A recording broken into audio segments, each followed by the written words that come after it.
Gentlemen, the Minister for Foreign Affairs of Singapore, Dr. Vivian Balakrishnan.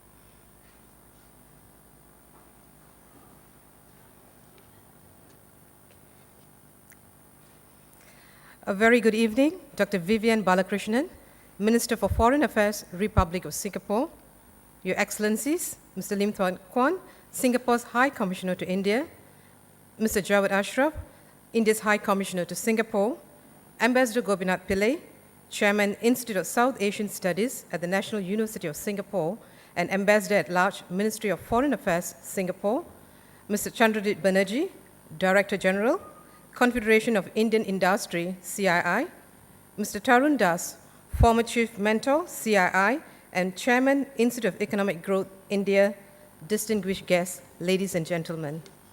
On behalf of the Institute of South Asian Studies, ISAS, at NUS and CII, it gives us great pleasure to invite you to the Singapore Symposium 2017.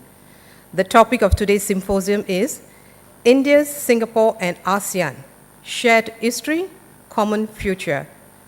This evening's symposium marks the 5th edition in the Singapore Symposium series that ISAS has organized in India, and the 6th symposium organized in South Asia. To start the proceedings, it's my pleasure to invite Ambassador Gopinath Pillai to deliver the welcome address. Mr. Pillai, please.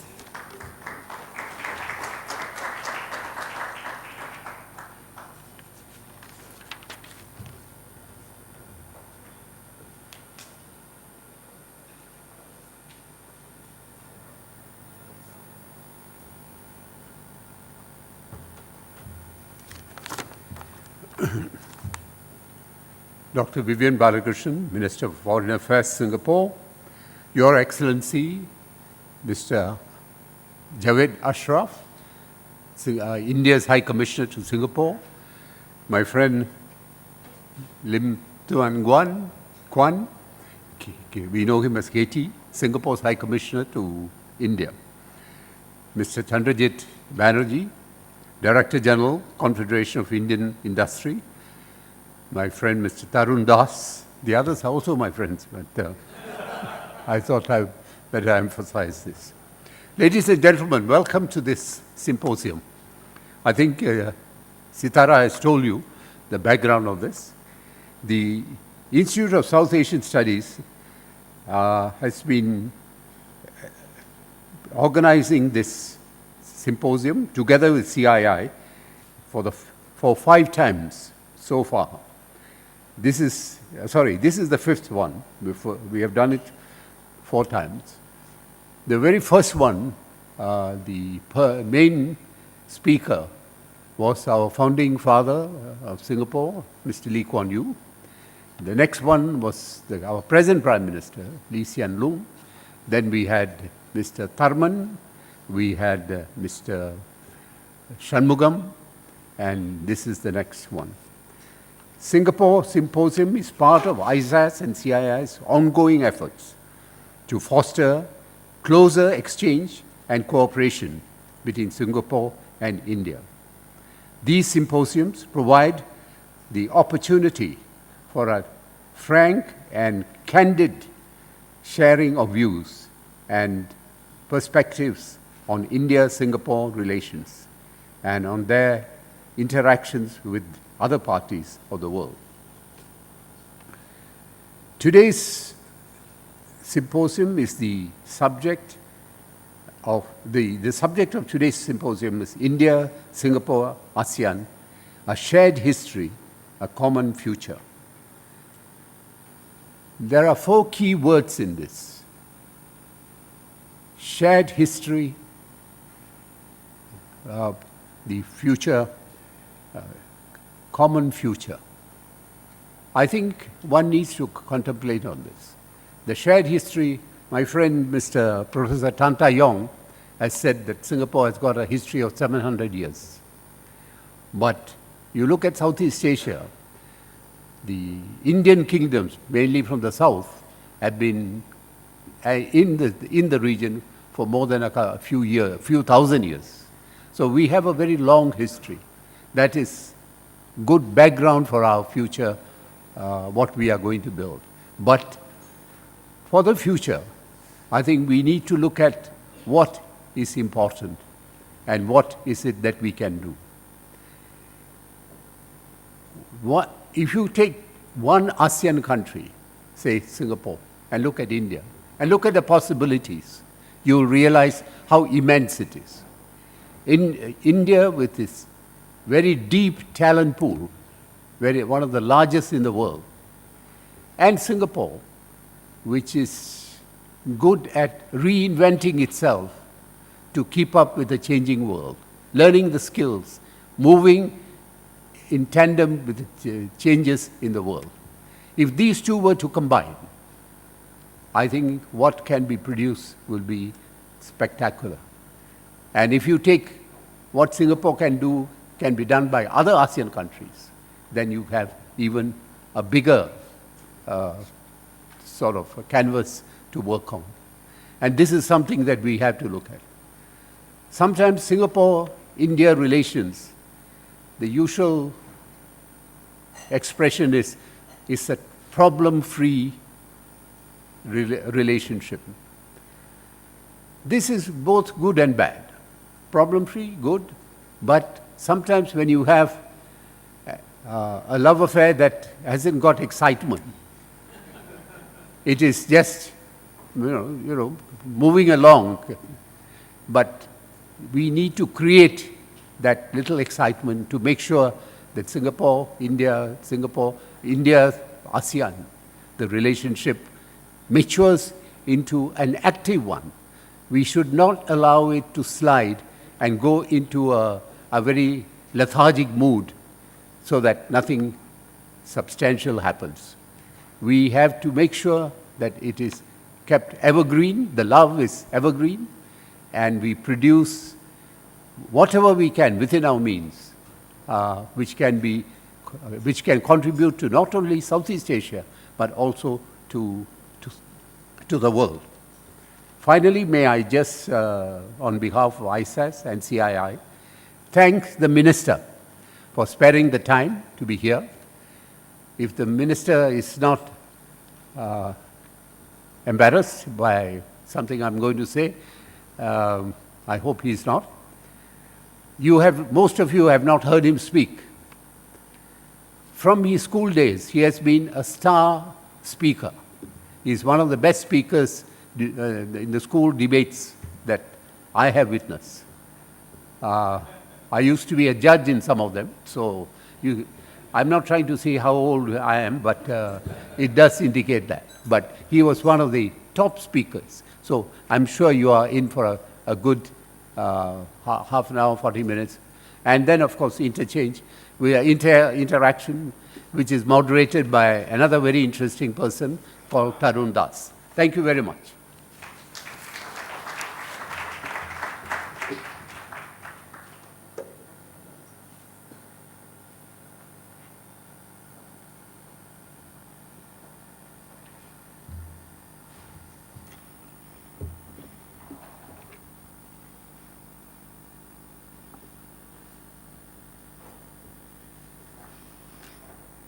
Ladies and gentlemen, it gives me great pleasure now to invite Dr. Vivian Balakrishnan, Minister for Foreign Affairs, Republic of Singapore, to deliver his address.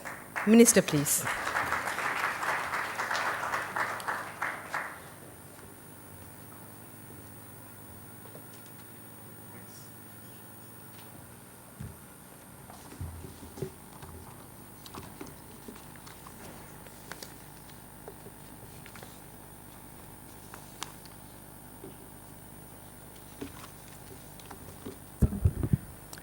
Excellencies, ladies and gentlemen, and friends.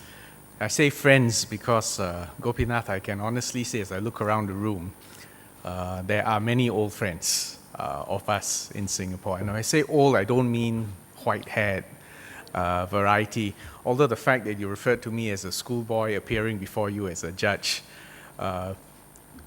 it was several decades ago. Nevertheless, it is an honor to be here and to participate in this symposium. I was told to talk about India, Singapore, ASEAN, shared history and a common future. But nowadays, in the days of the internet and Twitter, most people have attention deficits. So let me quickly run through the key point that I'm going to make before I launch into the speech proper.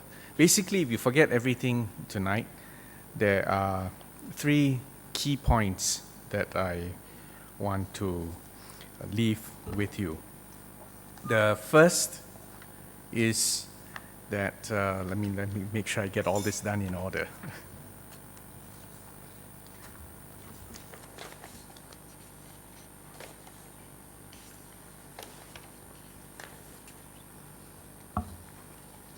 Okay, the first point I'm going to deal with is on the transformation of global value chains.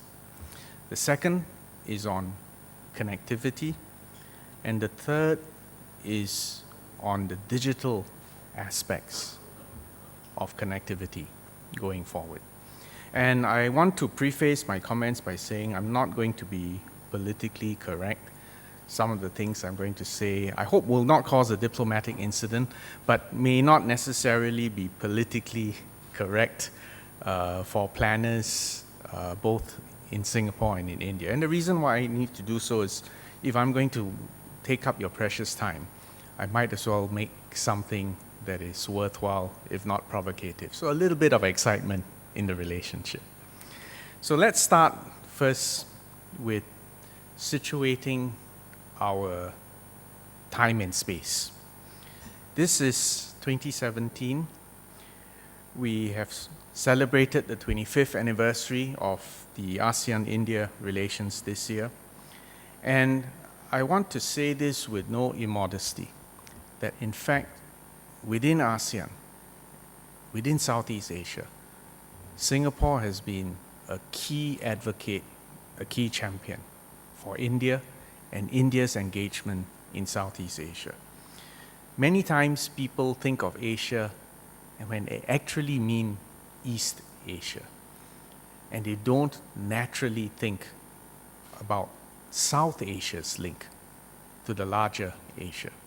And I want to tell you that Singapore has always been a believer in India's role in Asia and in ASEAN, because ASEAN represents the 10 member states in Southeast Asia. I can say with all honesty that we have always spoken up for India, we've always encouraged India to engage us, and we've always done our best to ensure that there's a seat at the table. Now, next thing you have to ask me is, why has Singapore done so? And there are a variety of reasons: history, kinship, relations, culture, language, trade, and politics. Let's start with history. We all know that India is a great ancient civilization. You don't really need a foreigner to come to India to tell you that, but it is a fact. And India is a great ancient civilization that has left an indelible legacy on Southeast Asia. In fact, there was a time when Southeast Asia was even considered part of a cultural region known as the Greater India. And this is certainly way before partition and all the other political arrangements that have occurred in the 20th century. And therefore, India exerted a profound influence on us through trade and religious missions. Even the story of Hinduism, Buddhism, and Islam in Southeast Asia is intertwined with this narrative of the Indian engagement with Southeast Asia. Generations of Indian traders found fortunes on our shores. They were seeking spices, gold, silk, porcelain. In fact, there are even writings dating back to the 1st century AD, when there was a Greek and Roman mathematician, Ptolemy, who wrote on a region called the Golden Chersonese. For those of you who are not familiar with this, the Latin term was Chersonese aureus, the Golden Peninsula, and he was referring to the Malay Peninsula. And this, in fact, in his writings, you can see evidence that there was early trade between India and China. Of course, today, it's often that route is often trademarked as the Maritime Silk Road. But the point is, it was already happening, and we're not talking in terms of decades or centuries, we're talking in terms of millennium. I mentioned the impact of religion, that Hinduism and Buddhism defined many ancient Indianized Southeast Asian kingdoms. Names like Funan, Chenle, the Angkor empires in modern Cambodia, to the Srivijaya and Majapahit empires in the Malay archipelago, and even Siam. If you travel to these countries today, you can see the ancient indelible footprints of Indian culture. If you look at Angkor Wat in Siem Reap, you look at the Buddhist temple in Borobudur, and the Hindu Prambanan temple in Yogyakarta, just to mention a few. If you look at the scripts of Southeast Asian languages, you can easily see the Indian origin, thick with Sanskritic influence. There are many examples, but just to cite one, the Thai alphabet, created in 1283, is modeled on Sanskrit and Pali. In short, pre-modern India left profound influences on our culture, religion, language, politics, and business. And the Indian influence re-emerged in our region during the British Raj in the 19th century. As Britain's crown jewel and as Britain's source of power in the Far East, it should not surprise us that India was the springboard even for the British to gain access into Southeast Asia. Consequently, there were many immigrants, including from India, who established the Indian diaspora in Southeast Asia. And our cities prospered from trade through and from and to India. So one may then ask, quite legitimately, where was Singapore in all this unfolding narrative? And the answer is that although Singapore has always been small, but throughout history we have been the forerunners in engaging India. We served as a gateway for India's interactions with the region, in particular through the Maritime Silk Route because of our location. We are the southernmost tip of the Asian continent, 1 degree 15 minutes north of the equator. Pre-colonial Singapore was part of the Srivijaya and the Majapahit empires, and evidence that ancient Singapore served as an important staging post for India abounds. If you come to Singapore and you visit Fort Canning, which overlooks the Singapore River, you will see that it was depicted as a seat of power for ancient rulers with royal and sacred associations to the Hindu Mount Meru concept. As early as 1822, the British had documented ruins of a Hindu or Buddhist temple on Fort Canning, almost certainly originating from India. And two of Singapore's most important pre-colonial artifacts are the Singapore stone, inscribed with an Indic script, and a gold amulet bearing the design of Kala, the Hindu god representing time and destruction. Our colonial histories, therefore, are deeply intertwined. Sir Stamford Raffles founded Singapore with 120 sepoys of the Bengal Native Infantry in 1819, and he was there as the emissary of the British East India Company. And the British ruled the Strait settlements from Calcutta under the presidency of Bengal, with Singapore as the administrative center. Modern Singapore was also the gateway for India's trade with Southeast Asia, facilitated by the British. That's why one of my favorite reminders to the Indian bureaucrats whom I meet is that Singapore has historically been the easternmost port of India. Indian migrants played a catalytic role in creating the modern commercial world of Southeast Asia in the late 19th and in the 20th centuries.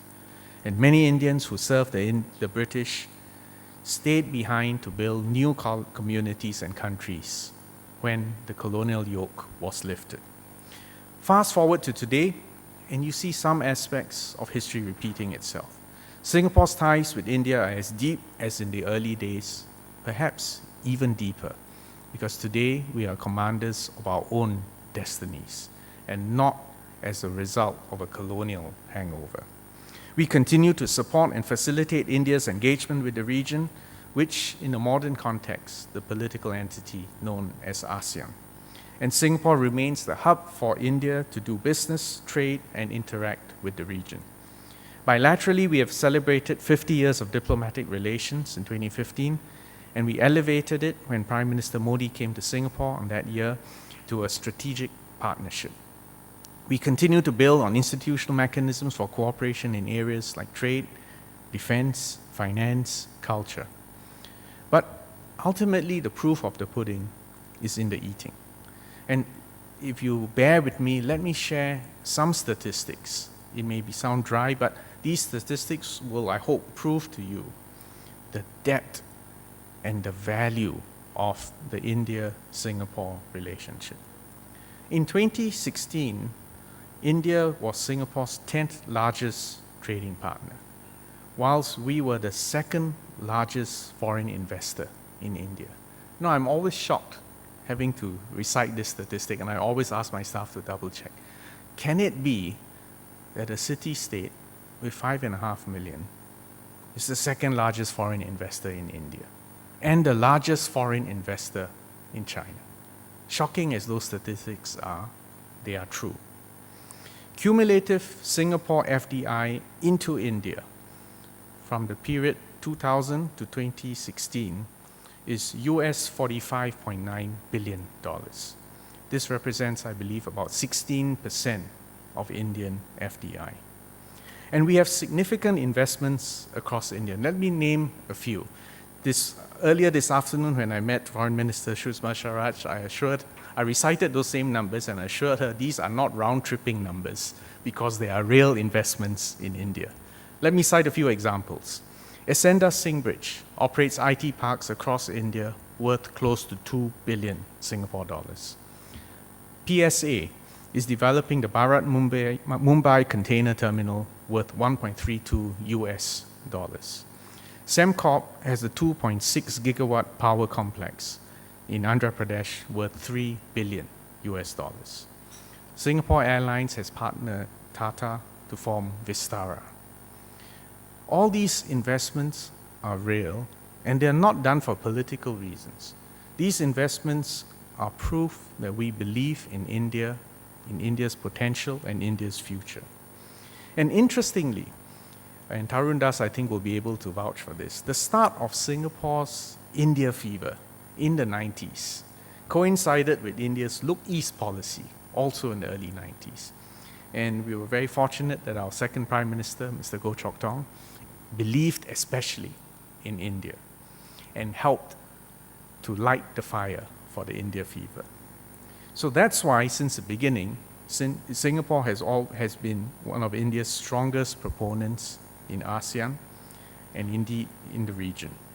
We actively pushed for India's elevation to a full dialogue partner status in 1994.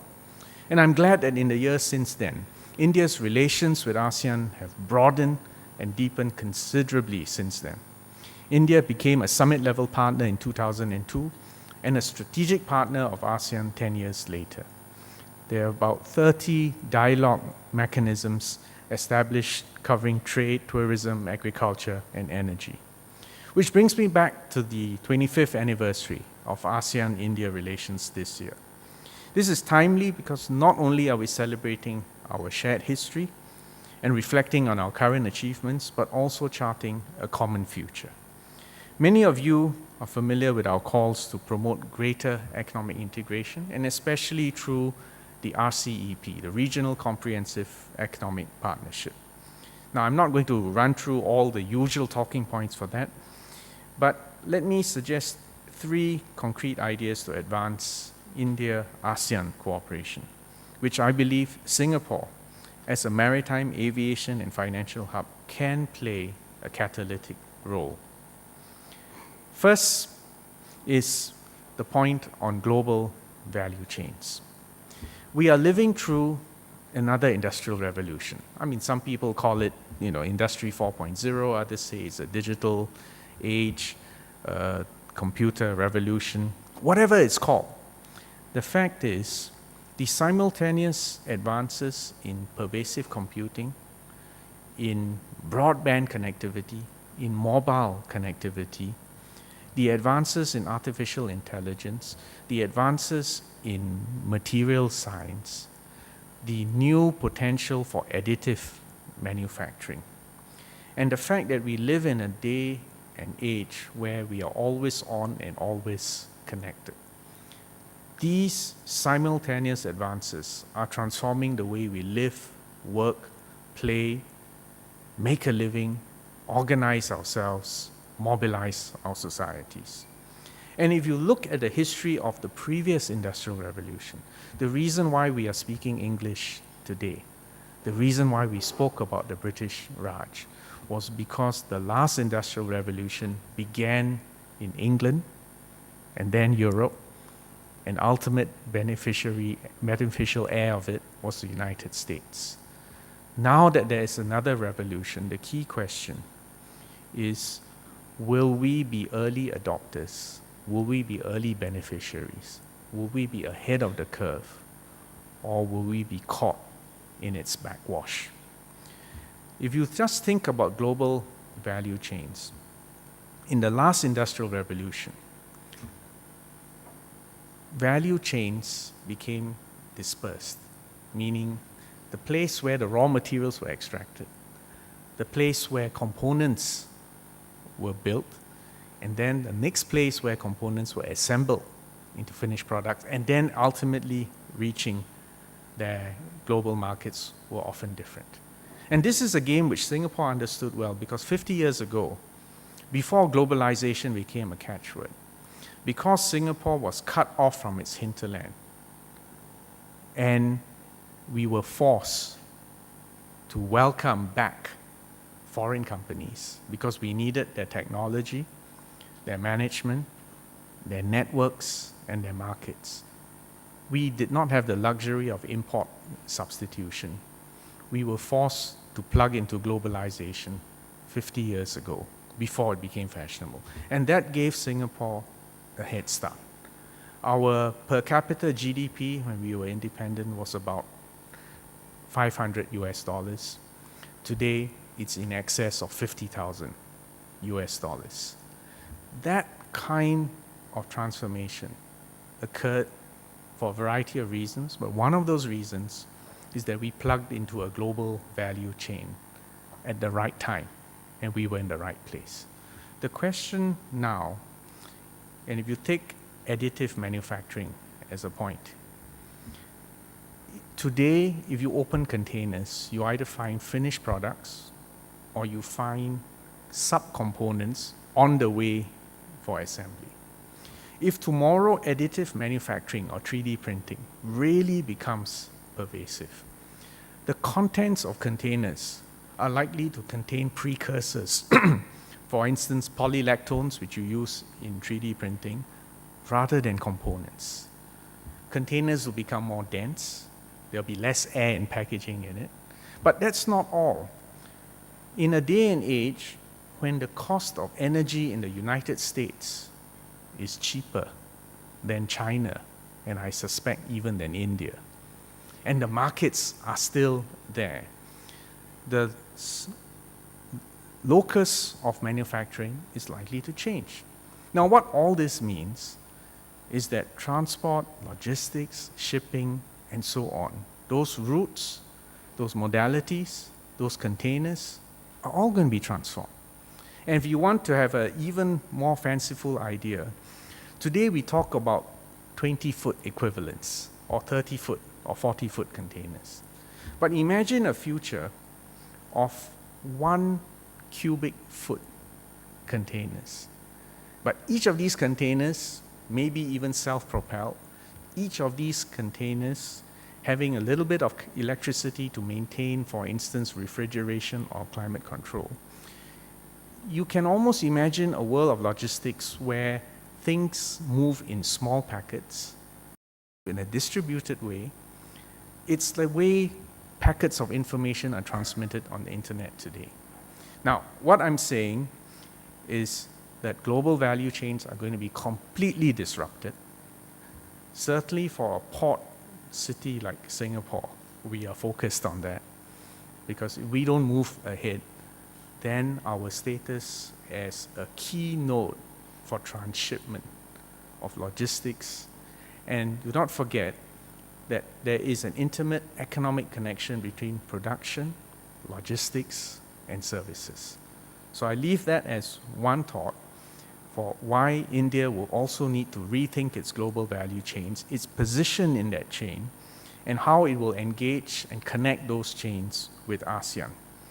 Given that ASEAN as a region has one of the highest global value chain participation indices globally, especially in electronics today. So I said, leave that first thought, because it's a reminder that indeed India will have to engage more, not less, with Southeast Asia. The second point I want to make is on the need to enhance maritime and aviation connectivity between India and ASEAN.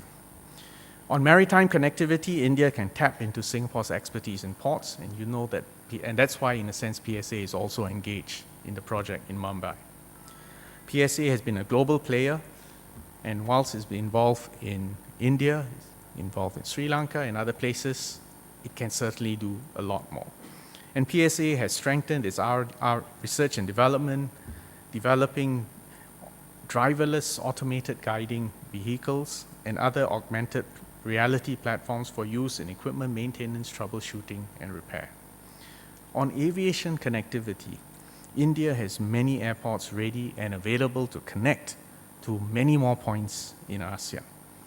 And here's where I want to be a little bit provocative to my Indian colleagues. India needs to boldly liberalize its air services. My favorite statement when I meet Indian bureaucrats on this is the following: the interests of the state outweigh the interests of the state airline. The interests of the state outweigh the interests of the state airline. Let me give you some shocking figures. Singapore, 5.5 million people, a city-state, has more than 16 million tourists a year.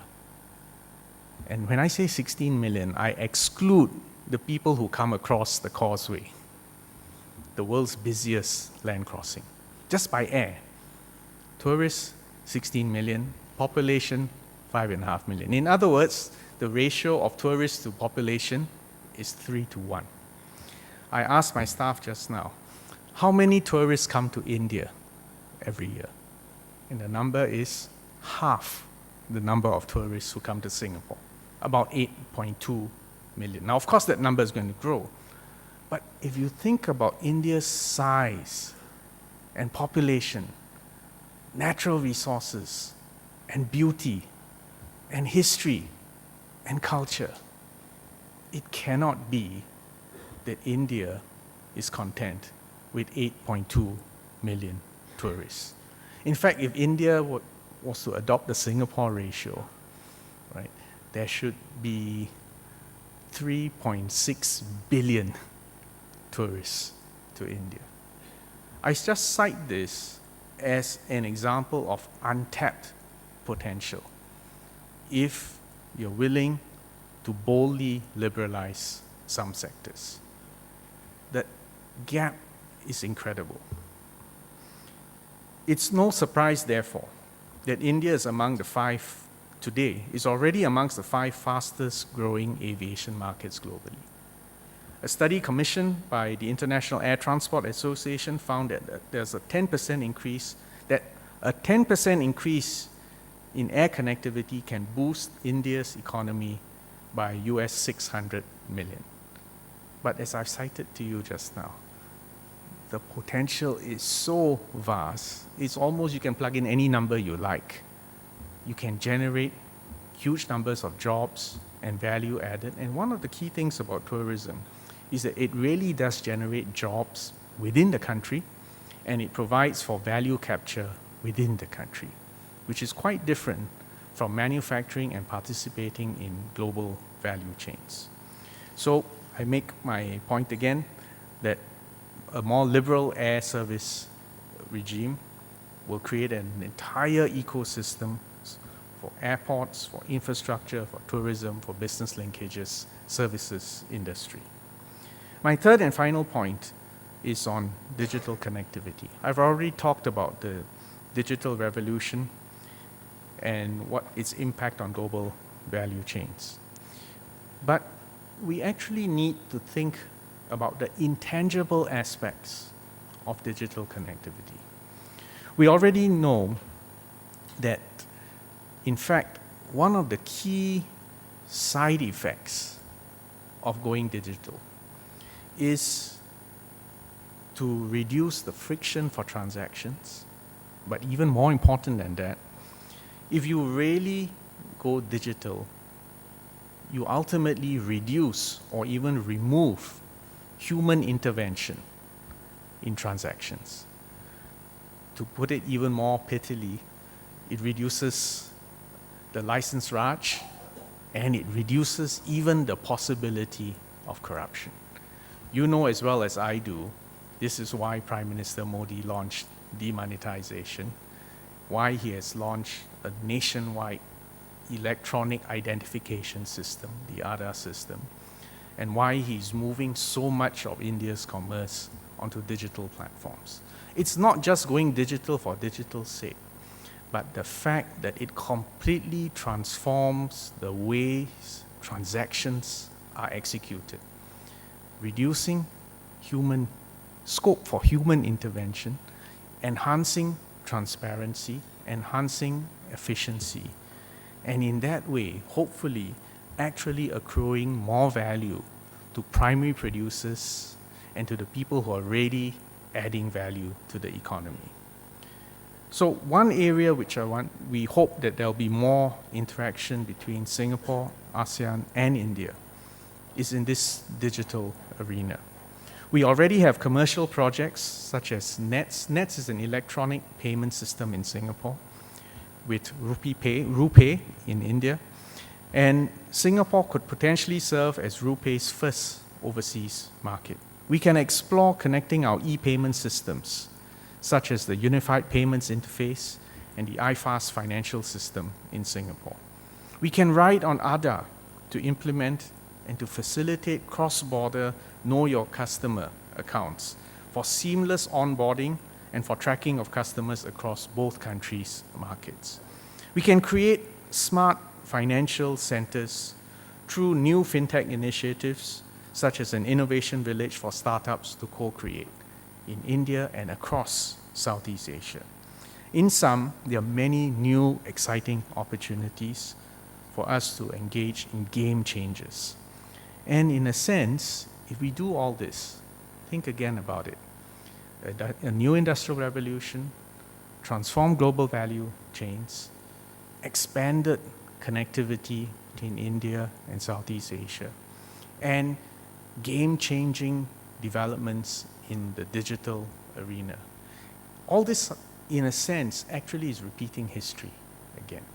You will see again the march of Indian culture, literacy, economy, branching out across the world into Southeast Asia, and you will see new forms of engagement being created. And that's why I hope you don't mind that I spent a fair amount of time on the history and then try to connect how, in fact, this new revolution provides for us to repeat history, but at a far higher plane than what was achieved 2 millennia ago. So I will stop there and leave these thoughts with you, hopefully sufficiently provocative for some tough questions, but not so disruptive as to mess up diplomatic relations. Thank you all very much.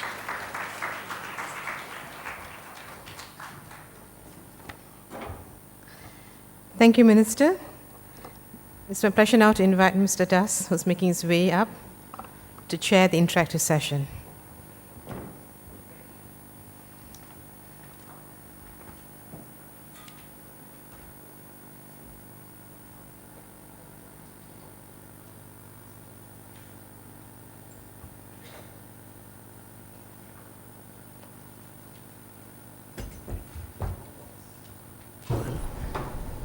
I was given this by your staff. Okay. Okay. Okay. Yeah, we'll play by ear. Thank you for taking us down memory lane to Mr. Goh Chok Tong, because he just completed 24 years since we first met him. That was the end of September 1993.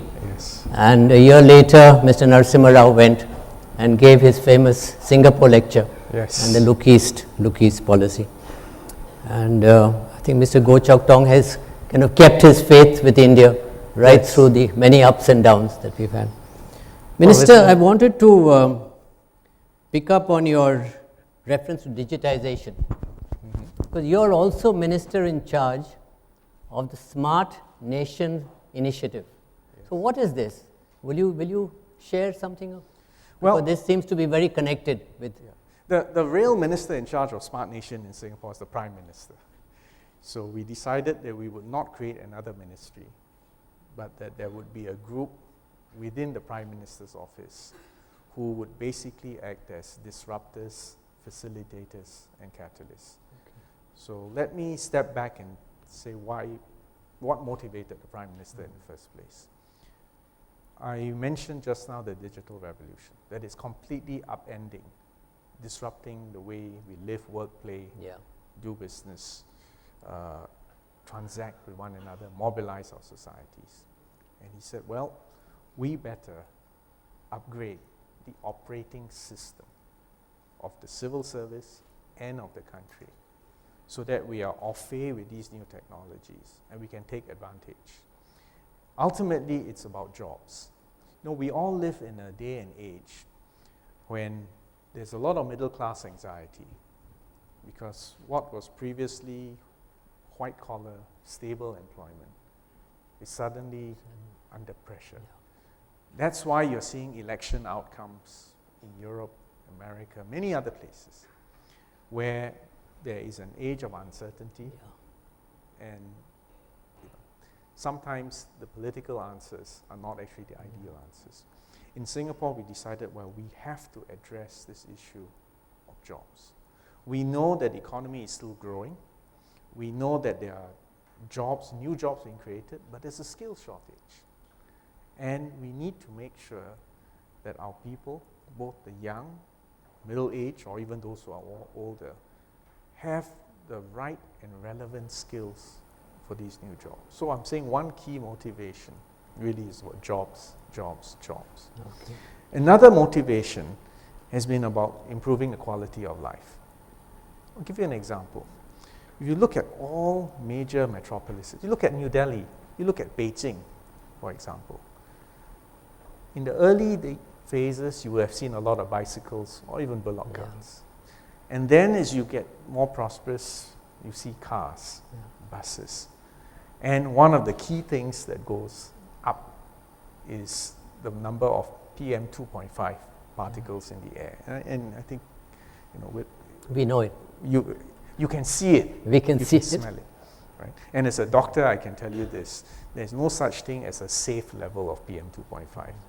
It is just a matter of the higher it is, the higher the risk, and society pays the price for it. I'm making the point that the quality of life, the security of the environment, being green not for green's sake, being efficient not just for saving money, but really about improving the quality of life, is an important part of a future city. A third reason is that if you look at the way government services are delivered, can we all honestly say, hand on heart, for those of you who are bureaucrats here, that we are serving our citizens in the most efficient, cost-effective, transparent, responsive way possible? And the answer is we can do a lot better. We can do a lot better simply by using not even today's technology. The technology is already available. Yeah. We live in a day and age when sensors are cheap. Whether you want to monitor air quality, temperature, water, whatever you want to measure, sensors are cheap. We live in a day and age when we say pervasive computing. You know, the cheapest computer now, you can have it for about $5. In fact, if it was made in India, you could probably make it even cheaper than that.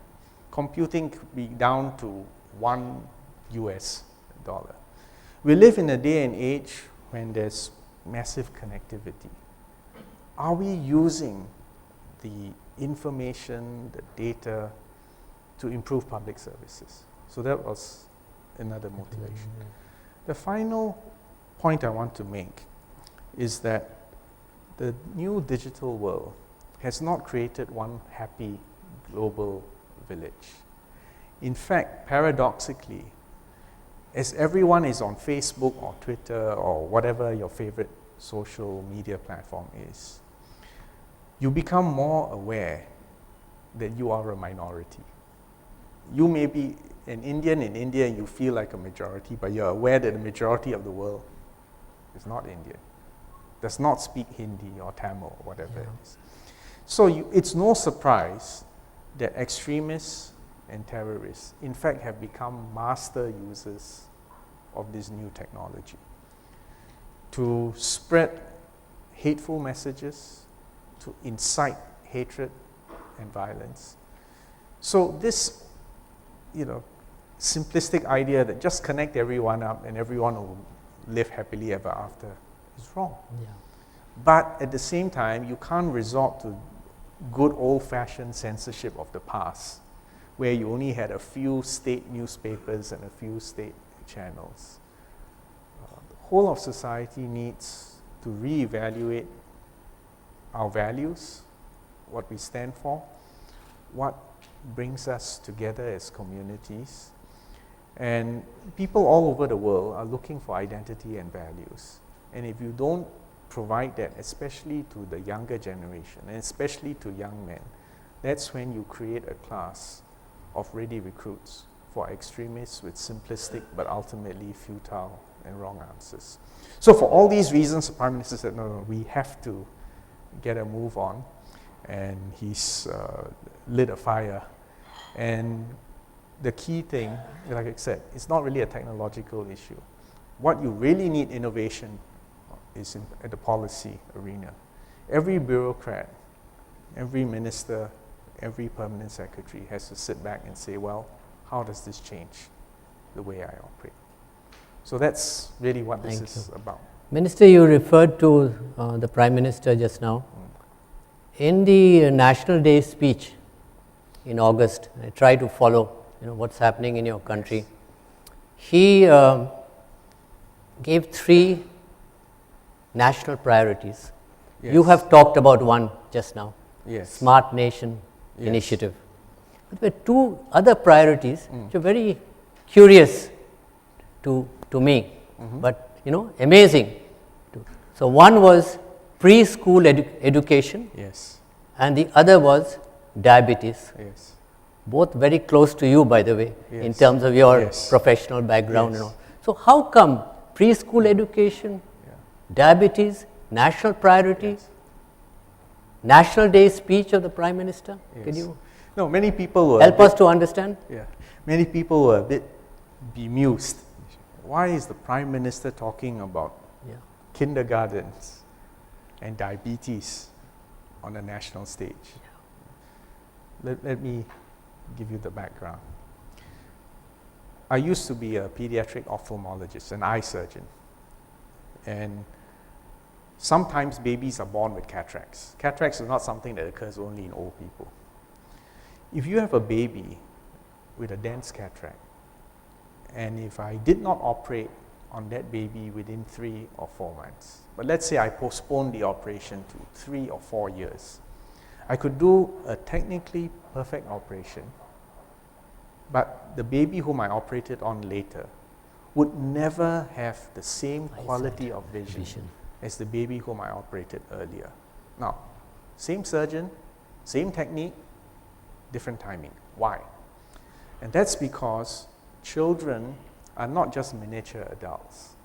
Their brains are developing, and brain development is directly related to environmental stimulation. In the case of the eyes, if they don't get to see because they have a dense cataract, the development, not of the eye, but the development of the brain is permanently affected. You see, the same phenomena where there are windows of opportunities to intervene early for vision, for music, for language, for emotional stability is there. And it all occurs not in primary school. It occurs, in the case of eyes, within the first few months of life. In the case of language, within the first 2 or 3 years of life. So we have decided that early intervention in early childhood is important. Now there's another social political reason for that, which is it is another way of equalizing society. Because if the more well-to-do parents can provide a better and more stimulating environment for their children and the others don't have access to that, you are in fact setting up differential trajectories very early in life. So you may think it's trivial, but in fact, I believe focusing on early childhood intervention is crucial, is ethically and politically a very important choice. It was the first national priority that he mentioned. Yes. Then on diabetes, diabetes is, we are immigrant stock in Singapore. 7% of us of Indian origin. And we found to our shock and horror that if you take a Singaporean above the age of 60, you take a Chinese Singaporean above the age of 60, a Malay Singaporean, and an Indian Singaporean. Indian Singaporeans above the age of 60, about 50% of us have diabetes. 50%? And diabetes, I can tell you, causes blindness, kidney failure, heart attacks, strokes. So again, everyone sort of brushes off, diabetes is just a matter of sugar. But the sheer numbers, the prevalence, and its economic and social impact are so high that in fact it is a national emergency. And we even found ethnic differences. And frankly, if those are the numbers in Singapore, I am very sure in India, since we share the same genes, as your environment becomes more modern, you're going to be facing that same epidemic, and you will have to pay attention to that.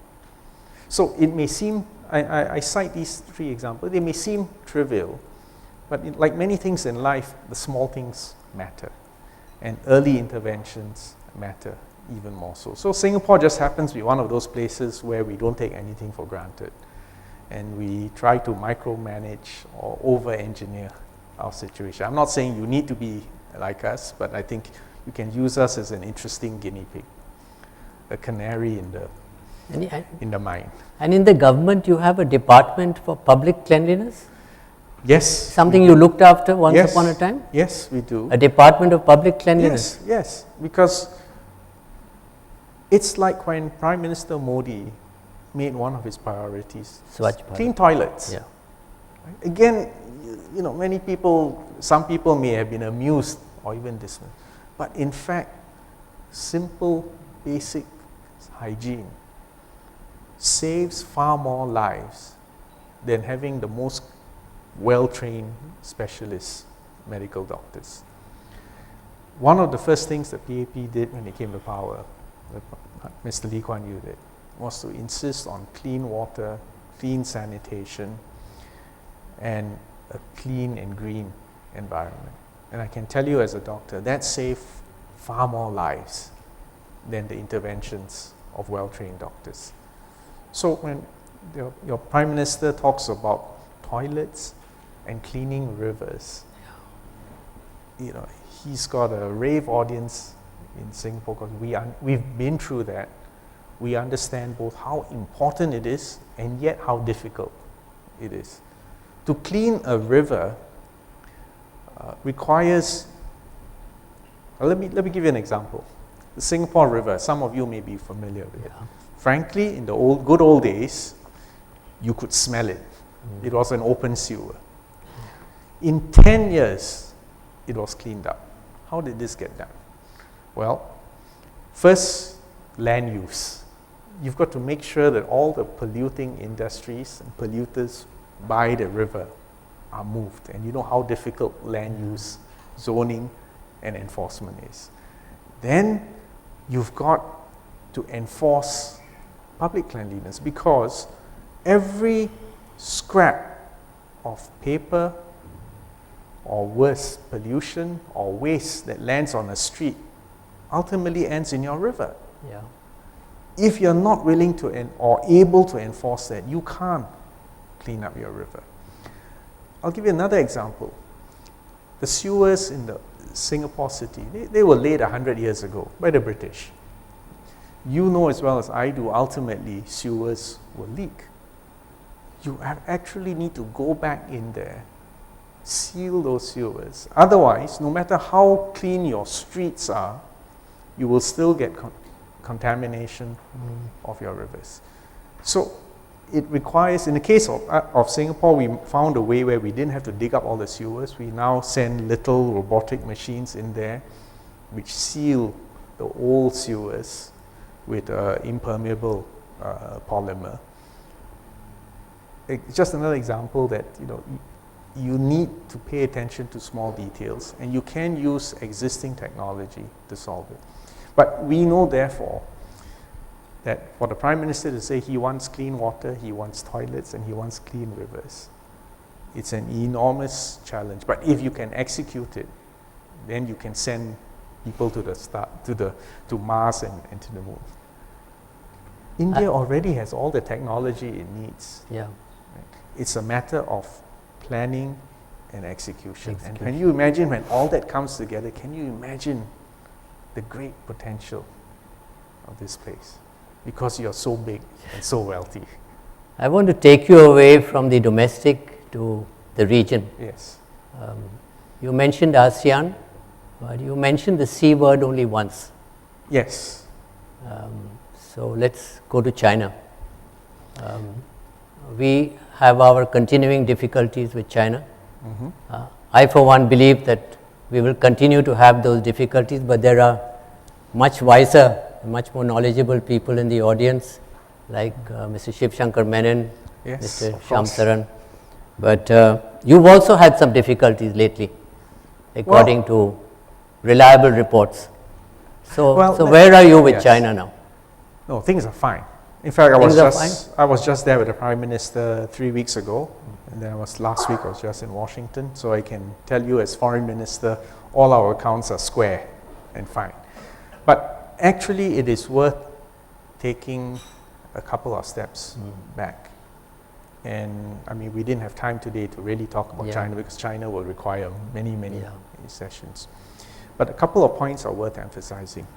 First, never before in human history have so many hundreds of millions of people been lifted from abject poverty into a reasonable middle class today.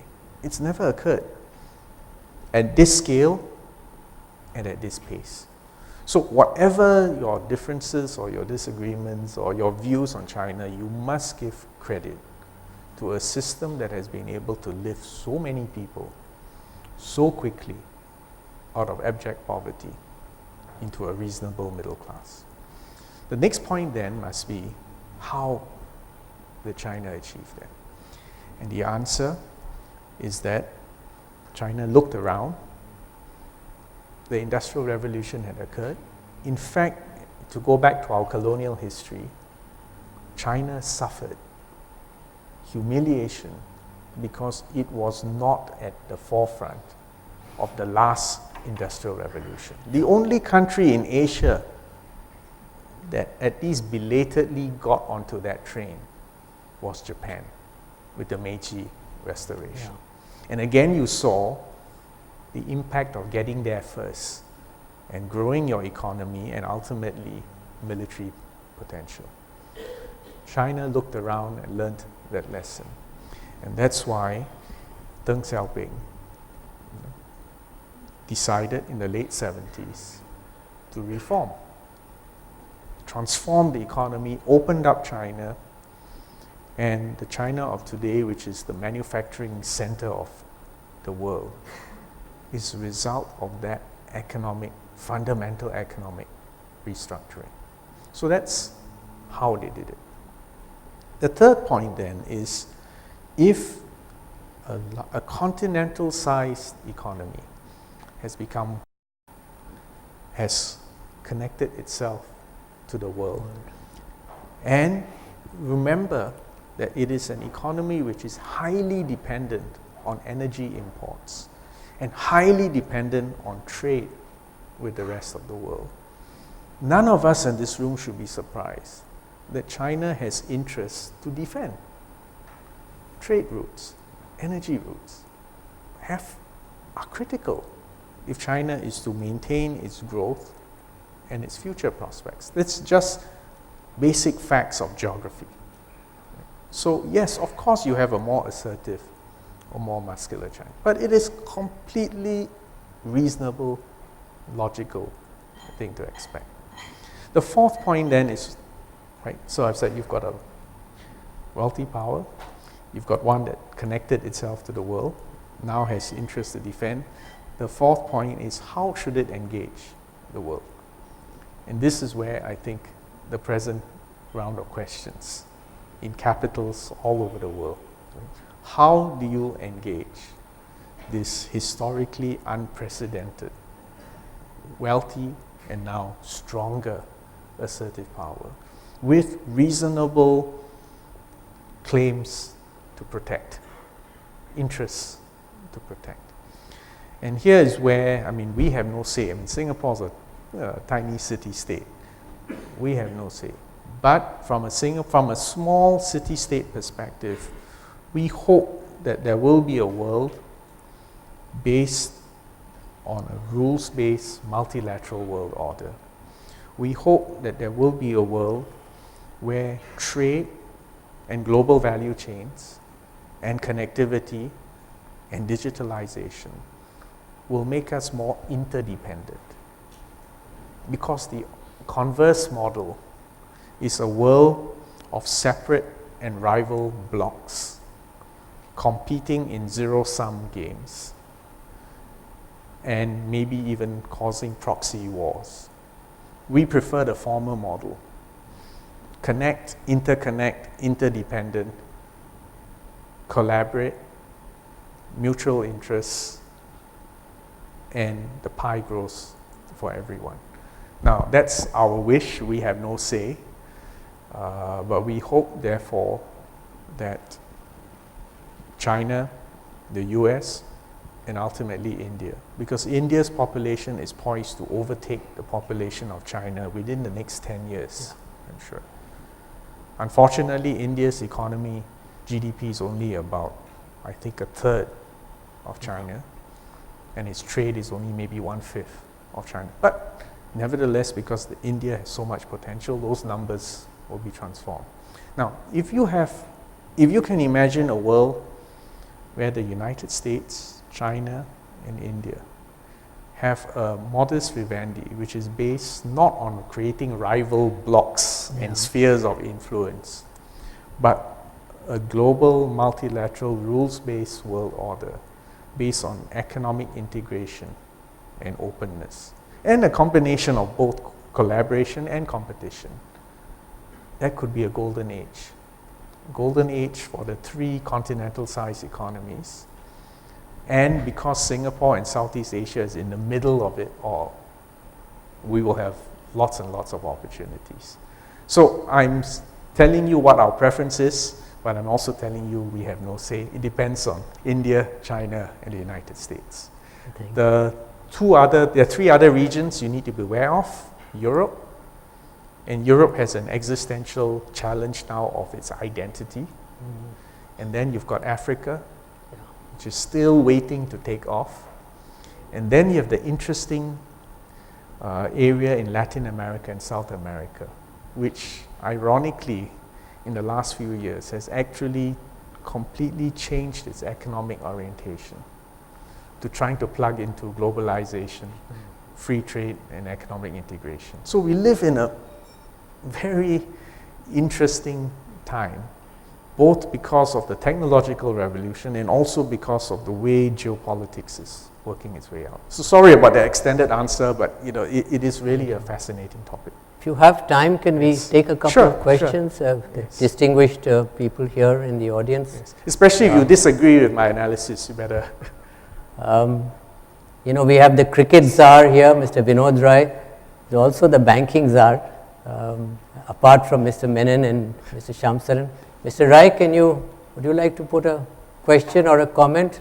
No? He totally eroded capital just now. Eroded capital. Nothing in particular, but when you talked about FDI, investment of Singapore into India, I mean, it's a great source. And I think going forward, that's something that we need to encourage. And I think if we can build up upon that and get further quality investment coming in of the type that has been coming in, especially in Master Pillai's initiative of Amravati, that's in Andhra Pradesh, and a couple of other infrastructure projects. I think it will do a huge amount of good going long term. No, the way I look at it is the list of potential projects is infinite. India's potential and capability in space is so big.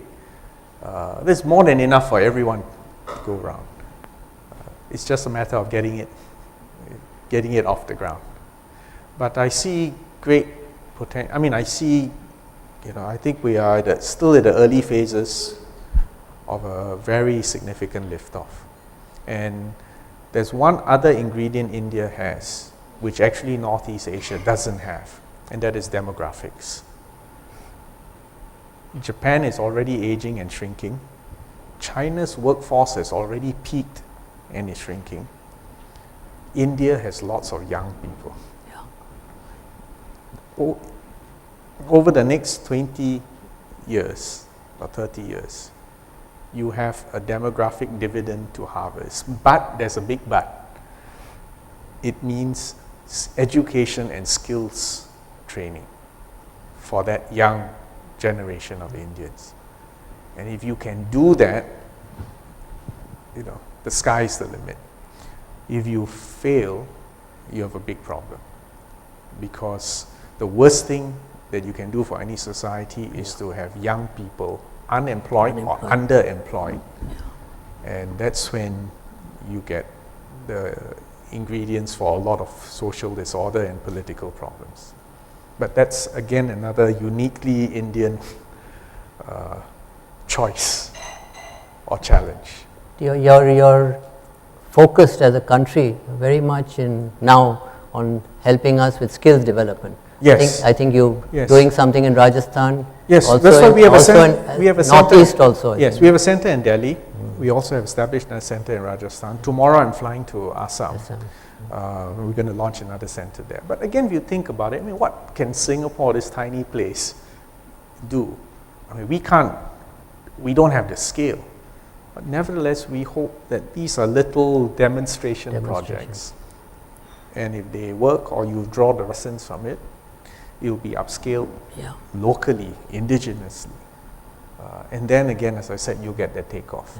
Because if you look over the next 30 years, there are only 2 continental-sized economies which are demographically stable and technologically advanced. And that is the United States of America and India. Only your 2. The rest are facing demographic headwinds, or in the case of Africa, have not yet even moved up on the technological ladder. Speaking of which, Southeast Asia remains in play. We have 628 million people, so we're about half of India. But it's still, in that sense, a continental-sized economy. We are still young in Southeast Asia. So we also have a demographic dividend to capture. Our advantage is we are investing in infrastructure, on connectivity, on education. And if we do it right, and so long as there's peace in the Indo-Pacific region, Southeast Asia is another area which we are relatively confident can boom in the next 2 or 3 decades. Ambassador Shankar Menon. Thank you for that very fascinating description of what not just technology and the energy revolution, but also digitization is going to do to us. But I had one question about how do you think we can move towards the kind of open order that you mentioned, where it's positive sum for all. Is there, I mean, institutionally, we seem to have a sort of alphabet soup of institutions throughout this whole region, from the Indian Ocean all the way to the Western Pacific. And is there some way forward that we can actually see in order to achieve the kind of order which enables all of us to grow, the way you described it? Because it sounds good, but how do we get there? Yeah. Well, you've been in this game far longer than me, and you know how alphabet soups in themselves are not going to solve this challenge. Because ultimately, leaders, and ultimately the people who choose leaders, have to make these design decisions.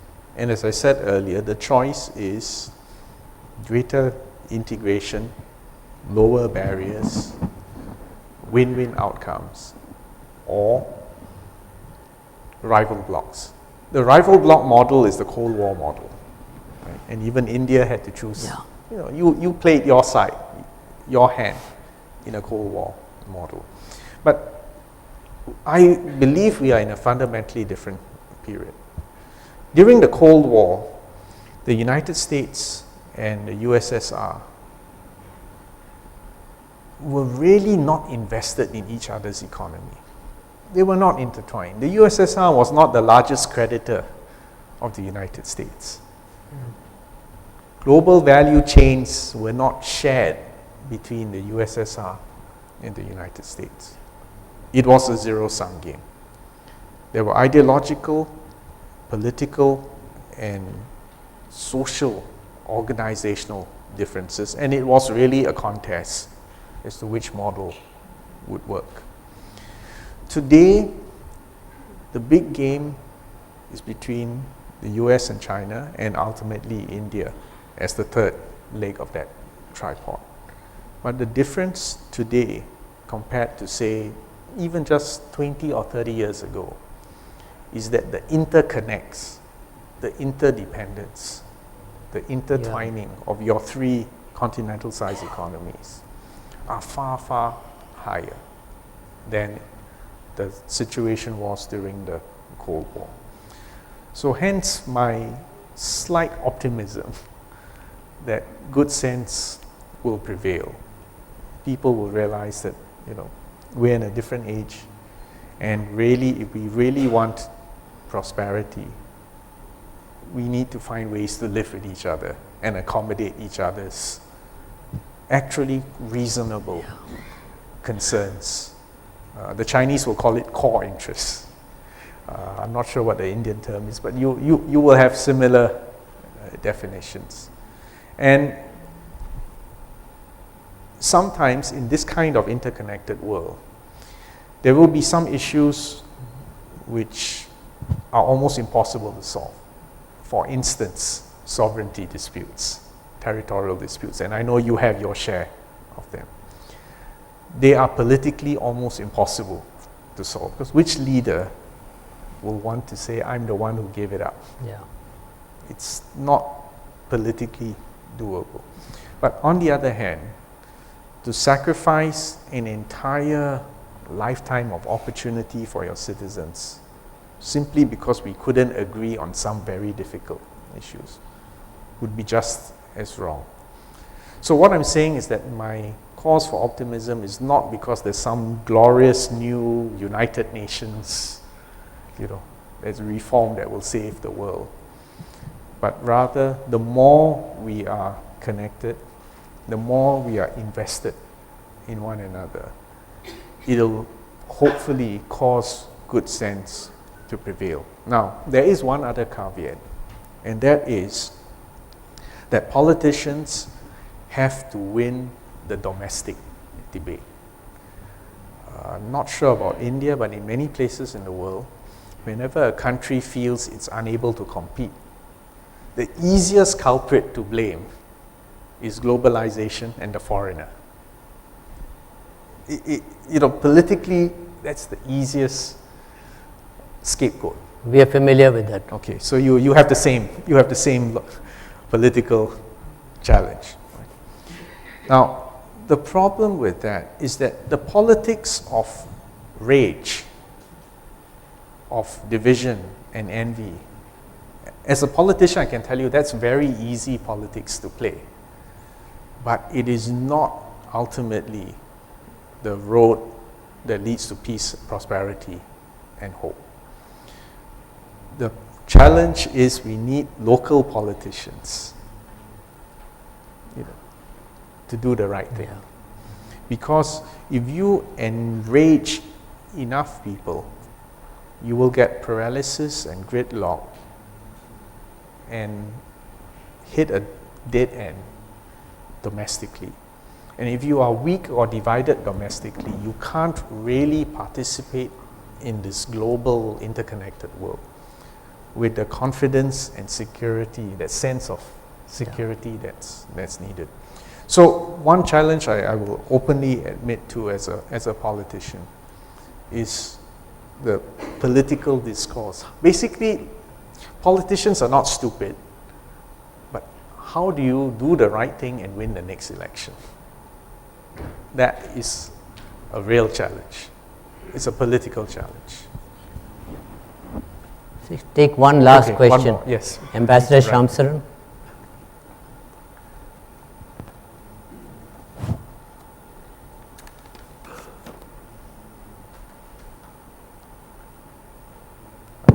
Yes, it's on. Minister, thank you very much. That was a very educative interaction, I would say. And you really spelled out, what kind of future we are moving towards, and the importance of staying ahead of the curve. There was just one element that I had a little doubt about. You mentioned, the global value chains. Yes. But in that context, you also mentioned the fact that technology seems to be moving in a direction where, in fact, there could be a great deal of localization of production. Yes. That means that, the kind of a assembly line of components in different countries and then being assembled at a certain point, actually that might be a thing of the past. Yes.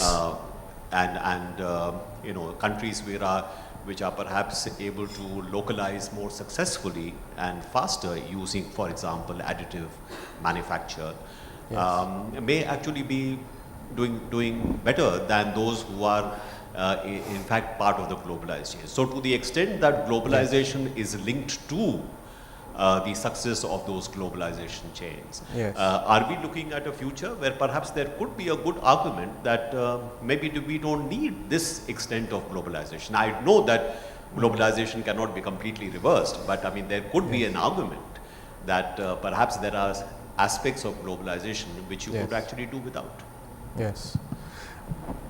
I alluded to, but I really didn't want to get into the more touchy subjects about this made in X concept, right? Because again, it is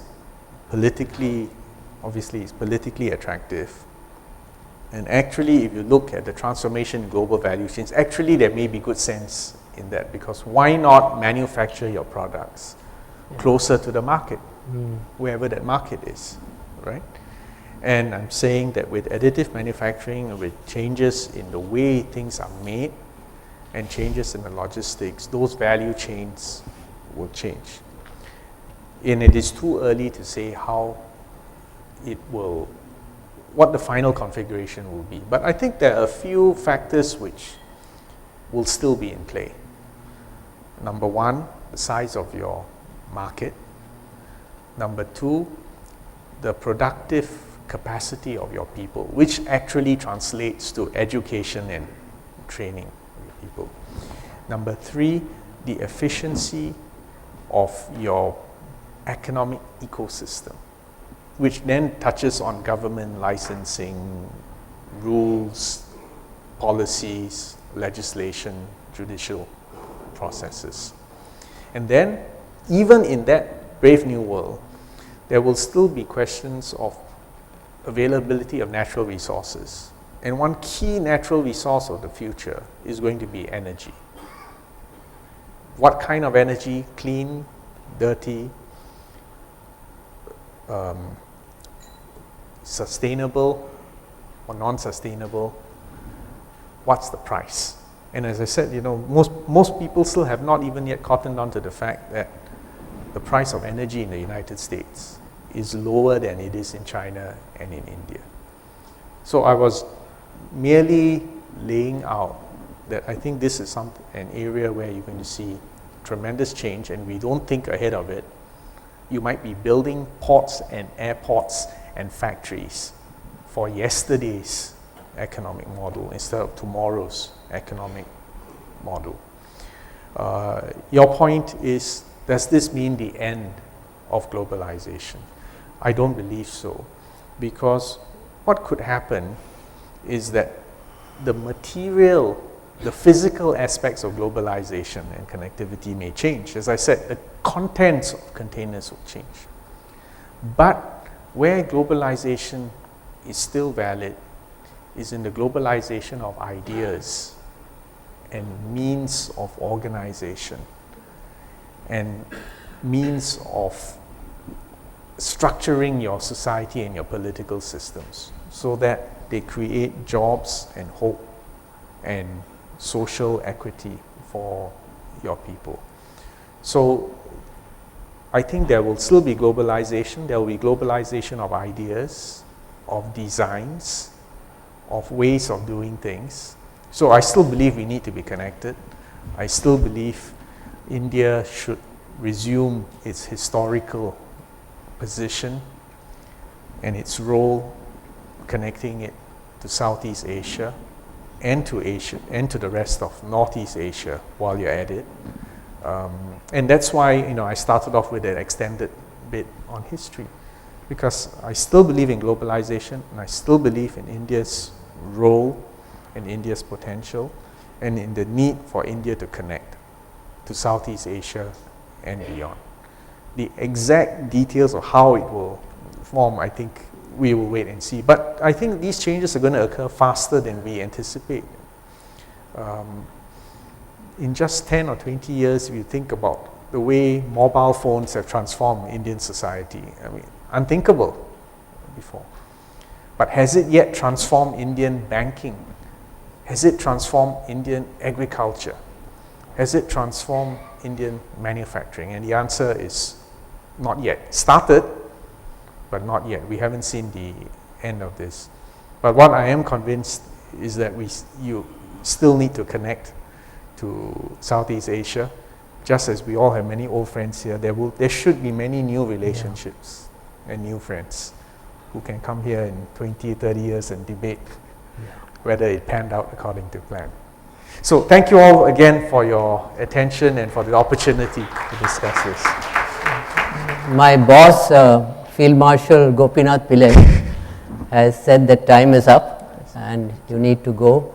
And as Sitara announces for my good friend and young colleague, former colleague, to come up and conclude this meeting, I just want to say one thing, Sitara, if I may. What an amazing transition in your life you've been through. You start as a doctor, or before that as a chairman of a students' union, become a doctor, member of parliament, minister, and I don't know how many ministries you have seen. Worked in about 6 different ministries. That's amazing, amazing transition. Now, Goh Chok Tong was your age 24 years ago. So you have 24 years to work on India. Right? So don't forget that. I'll be back every year. Thank you. Thank you so much, Tarun. Thank you. And Mr. Das for such an insightful and engaging session. Ladies and gentlemen, let's us put together our hands once again to thank Minister and Mr. Das. Thank you.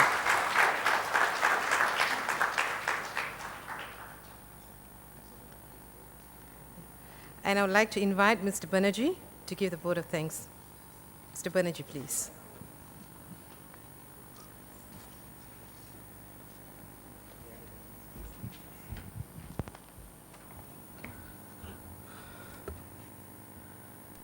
Dr. Vivian Balakrishnan, Minister of Foreign Affairs, Singapore, Excellency, the High Commissioner of Singapore in India, Ambassador Gopinath Pillai, Mr. Tarun Das, close of a very, very fascinating and an interesting discussion and a discourse in the evening, really enriching our minds with a lot of opportunities that we have, not only between our two countries, but for India to connect up with the ASEAN and the rest of the world. Thank you for really highlighting and beginning your discourse with three very, very important areas, and I don't want to get into summing up, but this entire work that you really talked about of the global supply chain and integrating the global value chain is very, very pertinent for us in India. And it's when we talk about some of the campaigns that we have gotten ourselves involved, like say for instance Make in India, we look at these to be instruments of integration of ours with the global value chain. And thanks for also highlighting the very, very important issues of connectivity and of course the digital part, where we also are at this point in time, as you know us so very well, trying to see how these can be applicable, both not only connecting us with the rest of the world, but using digital to really be making our development inclusive. And and you touched upon those points, and I'm so really glad that it gives us ideas as to how we can take some of our missions forward. Minister Balakrishnan, once again, we really thank you for gracing us for this symposium and for reiterating your commitment to India. And your active involvement in really enhancing the Singapore's bilateral relationship since you assumed this office, as Mr. Das was describing your journey, and this office since 2015 has really taken this relationship to a great level. And in India, we really deeply respect the point that Singapore in ASEAN, as you said, has been a key advocate and champion of India, as has always spoken up for India. And I just wanted to quote that from what you just said. You so also very well covered the 4 words which Ambassador Pillai started the meeting with: shared history, common future. And your address this evening has added new dimensions to all those 4 words and the cooperation that can be enhanced between ourselves. And many new areas that we really talked about. I picked up the entire area of knowledge, innovation, high technology, urbanization. But in the discussions that both of you were having, you touched upon many areas. And I was really fascinated when you really talked things which are very relevant to us today, be it when Mr. Das talked to you about your Prime Minister's address on preschool education and diabetes, and many of which are today struggles that we are having in India. And when we pick it up, there are many learnings that we have, of course, over the last 3 decades of this relationship in many ways, that there are very, very interesting features that we have kept on. And the simple points of things like public cleanliness. And what really came out of the discussion between the two of you, when you talked about China, you talked about the rest of the world, India's connectivity, is the confidence that you still have on India and the confidence that you really talked about in India. Indeed, very, very motivated to hear that during the course of your discussion. I'd like to really just once again, thank you on behalf of the Confederation of Indian Industry, CII, an institution which has been working with Singapore for the last 3 decades, as I was saying. And it all started with Mr. Tarun Das in the early 90s. He actually took the Indian industry to also catch the India fever very well in India. And it is since then that we have many groups of Indian CEOs which have got really integrated with Singapore.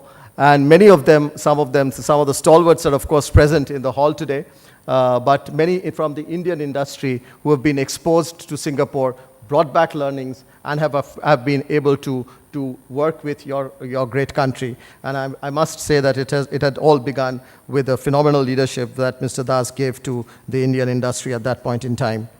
And since then, many times. And I'd like to also thank ISIS once again for the fifth time.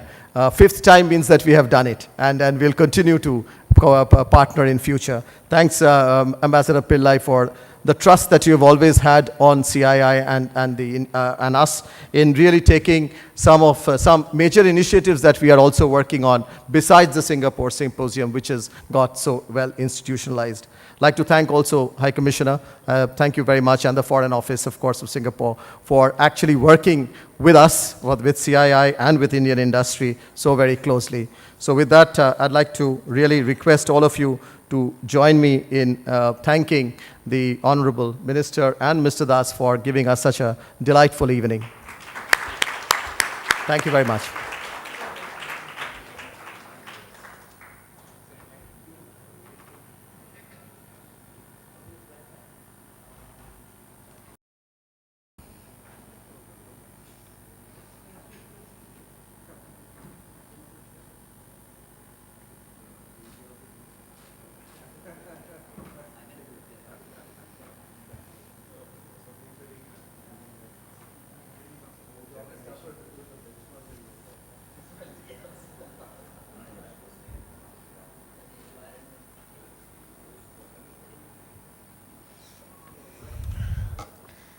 Ladies and gentlemen, we've come to the end of today's Singapore Symposium 2017.